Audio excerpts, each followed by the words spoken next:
अस्सलामुअलैकुम दोस्तों, मुझे उम्मीद है कि आप खैरियत से होंगे। मैं हूं आपका होस्ट राना सखावत अली और आप देख रहे हैं सखावत अली यूट्यूब चैनल।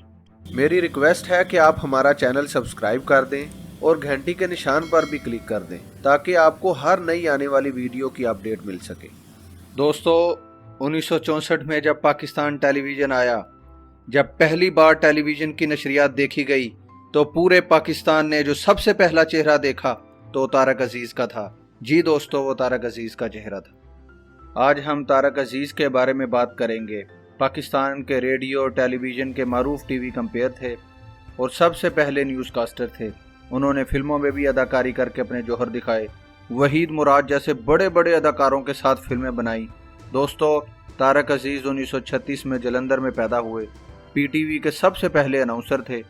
उन्होंने नीलाम घर जैसे शो से शोहरत हासिल की। 1996 में कौमी असम्बली के रुकन मुंतखब हुए।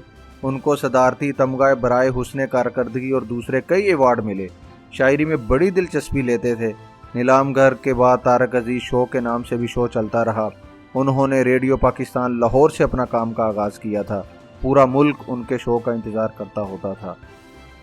वो आज मोरखा 17/6/2020 को अपने खालके हकीकी से जा मिले। तारक अजीज साहब हमारे मुल्क के लेजेंड थे। हम आज आपसे उनकी कामयाबी के कुछ राज शेयर करने जा रहे हैं। नंबर 1, नया सीखने की जुस्तजू। जी दोस्तों, वो हर वक्त कुछ नया सीखने की तलाश में रहते थे। नीलाम घर और फिल्मों में भी काम किया, सियासत भी की। ये बात काबिल गौर है कि मुल्क की तरक्की के लिए सबसे अहम चीज़ मुल्क की बेहतरी के लिए बेहतरीन कानून साजी करना है, कानून बनाना है। और आप उसी वक्त कानून बनाने में हिस्सा डाल सकते हैं जब आप MPA या MNA हैं। इसलिए सियासत में आना बहुत ज़रूरी है। यही काम हमारे लेजेंड तारक अजीज साहब ने किया। सियासत एक फुल टाइम जॉब है। इतनी मसरूफियात के होते हुए सियासत करना और इलेक्शन जीत कर असम्बली में जाकर कानून बनाने में अपना किरदार अदा करना बहुत बड़ी कामयाबी है।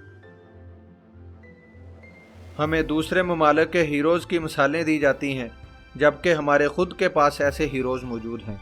हमें उनकी ज़िंदगी के अच्छे पहलुओं को अपनाना चाहिए ताकि कामयाबी का सिलसिला चलता रहे। नंबर 2, हिम्मत ना हारना। जिस तरह के भी हालात हों, इंसान को हिम्मत नहीं हारनी चाहिए, क्योंकि हर फील्ड का इल्म एक समंदर की तरह होता है।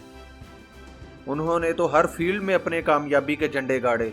हर फील्ड में उनको मुश्किलात का सामना करना पड़ा, लेकिन उन्होंने उस वक़्त तक हिम्मत नहीं हारी जब तक उसमें कामयाब नहीं हो गए। Number 3, hard working. मेहनत उनको खुशी देती थी। काम करने से उनको खुशी मिलती थी। हर वक्त बेहतर से बेहतर की तलाश में रहते थे, इसीलिए जो भी काम किया उसमें कामयाबी हासिल की। दोस्तों, ये वीडियो अच्छी लगी हो तो लाइक करें, शेयर करें, सब्सक्राइब करें। अल्लाह आपका हामी व नासिर।